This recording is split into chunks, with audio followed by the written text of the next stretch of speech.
assume that memory decline is a function of being human and therefore natural. He said, but that is a logical error because normal is not necessarily natural. The reason for the monitored decline in human memory performance is because we actually do anti-Olympic training. What we do to our brains is the equivalent of sitting someone down to train for Olympics and making sure he drinks 10 cans of beer a day, smokes 50 cigarettes, drives to work, and maybe does some exercise once a month that's violent and damaging, and spends the rest of his time watching television, and we wonder why the person doesn't do well in the Olympics. That's what we've been doing with memory. I pressed Buzan about how hard it would be to learn these techniques. How did the competitors train? How quickly did their memories improve? Did they use these techniques in everyday life? If they were really as simple and effective as he was claiming, how come I'd never heard of them before? Why weren't we all using them? You know, he replied, instead of asking me all these questions, you should just try it for yourself. What would it take, theoretically, for someone like me to train for the U.S. Memory Championship? I asked. If you want to make it into the top 3 of the U.S. Championship, it'd be a good idea to spend an hour a day, 6 days a week. If you spent that much time, you'd do very well. If you wanted to enter the World Championship, you'd need to spend 3 to 4 hours a day for the final 6 months leading up to the championship. It gets heavy. Later that morning, while the competitors were trying to memorize the tapestry of me, Buzan took me aside and put his hand on my shoulder. Remember our little talk? Think about it. That could be you up there on the stage. The next U.S. Championship. During a break between the poem memorization and names and faces event, I headed for the sidewalk outside the Con Edge building to escape the locker room humidity. There I ran into a mop-eared, cane-toting English monoist Ed Cook and his lanky sidekick, the Austrian Grandmaster Lucas Schuss, rolling their own cigarettes. Ed had graduated from Oxford the previous spring with first-class degree in psychology and philosophy, and told me that he was simultaneously toying with writing a book titled The Art of Introspection and pursuing his cognitive science PhD at the University of Paris, where he was doing ultra research with the aim of making people feel like their body has shrunk to the 10th of its normal size. He was also working on inventing a new color. Not just a new color, but a whole new way of seeing color. Lucas, a University of Vienna law student who advertised himself as the author of a short pamphlet titled How to Be 3 Times Clever Than Your IQ, was leaning against the building, trying to justify to Ed his miserable showing in random worst events.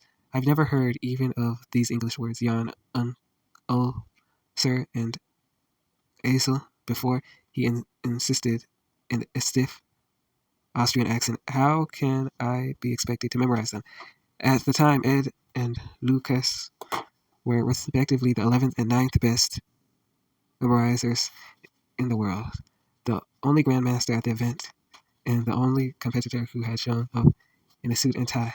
They were eager to share with me or anyone their plan to cash in on their mnemonic fame by building a memory gymnasium called the Oxford Mind Academy. Their idea was that subscribers, mostly business executives, they hoped would pay to have personal mental workout trainers. Once the world learned the benefits of training one's memory, they imagined that cash would fall from the sky. Ultimately, Ed told me, we are looking to rehabilitate Western education, which we considered to be degenerate. Ed explained to me that he saw his participation in memory competitions as part of the attempt to unravel the secret of the human memory. I figure that there are 2 ways to figure out how the brain works, he said. The first is the way that empirical psychology does, which is that you look from the outside and take a load of measurements on a load of different people. The other way follows from the logic that systems' optimal performance can tell you something about its design. Perhaps the best way to understand human memory is to try very hard to optimize it. Ideally, with a load of bright people in conditions where they got righteous and objective feedback, that the memory circuit is the contest itself unfolded with all the excitement of, say, the SAT. The contestants sat quietly at the table, staring at sheets of paper, then scribbled answers that they handed off to judges. After each event, scores were quickly calculated and displayed on screen in front of the room. But much of the dismay of journalists trying to write about national memory championships, the sport had none of the public agony of a basketball game, or even a spelling bee. Sometimes it was difficult to tell whether competitors were deep in thought or asleep. There may have been a lot of dramatic tempo messaging and nervous foot tapping, and occasional empty stare of defeat, but most of the drama was inside the competitors' heads, inaccessible to the spectators. A troubling thought pre-cloted to the front of my brain as I stood in the back of the Con Edison auditorium watching these supposedly normal human beings perform their almost unfathomably mental acrobatics. I didn't have a clue how my own memory worked. Was there even such a place as the front of my brain? A slow wave of questions swept over me. Things I never bothered to wonder about, but which all of a sudden seemed profoundly pressing. What exactly is memory? How is one created? And how does it get stored? I spent 2.5 decades of my life with a memory that operated so seamlessly that I never had cause to stop and inquire about its mechanics. And yet, now that I was stopped to think about it, I realized that it actually didn't work all that seamlessly. It completely failed in certain areas and worked far too well in others.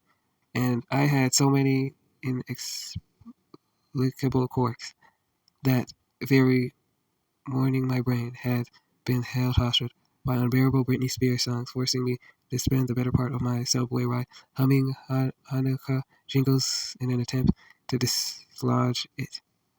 What was that about? A few days earlier, I had been trying to tell a friend about an author I admired, only to find that I remembered the first letter of his last name and nothing else.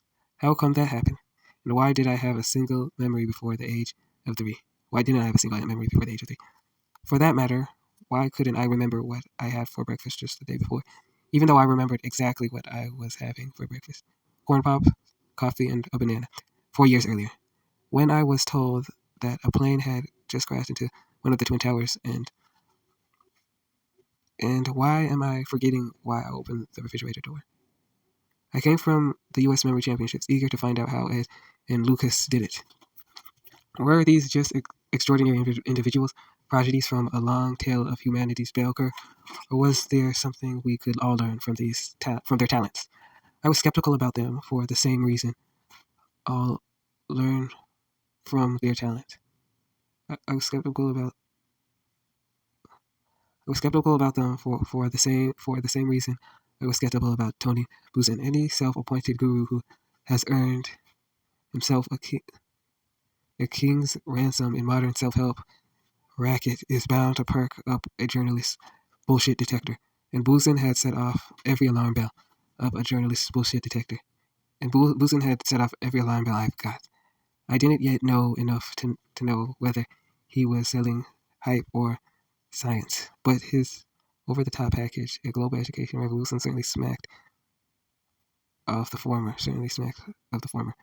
Was it really true that anyone could learn to quickly memorize huge quantities of information? Anyone? I was willing to believe Buzan when he said there were techniques that one could learn to marginally improve one's memory around the edges. But I didn't fully believe him, or Ed, when he said that any schmo off the street could learn to memorize entire decks of playing cards or thousands of binary digits. The alternate explanation just seemed a whole lot more plausible.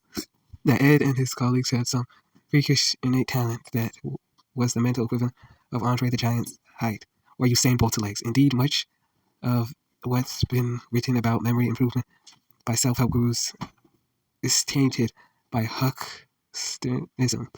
When I checked out the self-help aisle at my local Barnes & Nobles, I found stacks of books making fevered claims that they could teach me how to never forget a telephone number or date, or develop instant recall.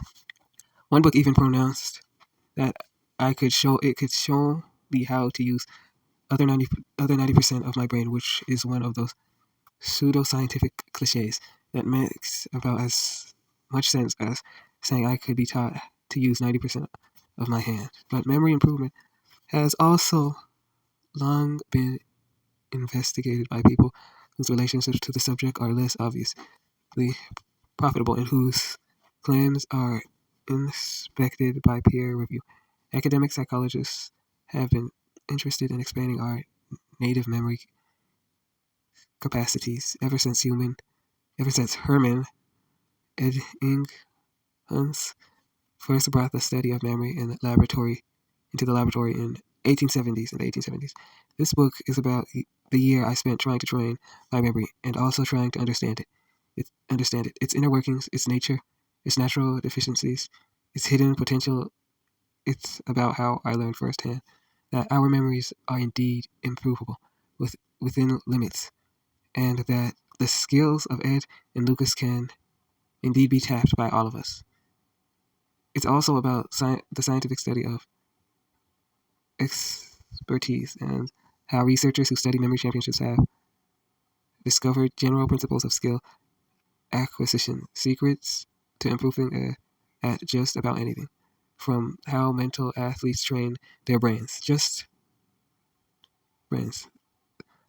Though this is not meant to be a self-help book, I hope you will come away with a sense of how one goes about training one's memory and how memory techniques can be used in everyday life. Those techniques have a surprisingly rich and important legacy.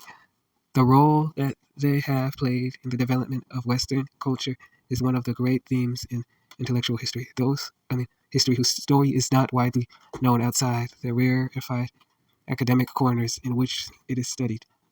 Mnemonics systems like Simonides' memory palace profoundly shaped the way people approached the world from time of antiquity through the Middle Ages and the Renaissance, and then they all but disappeared.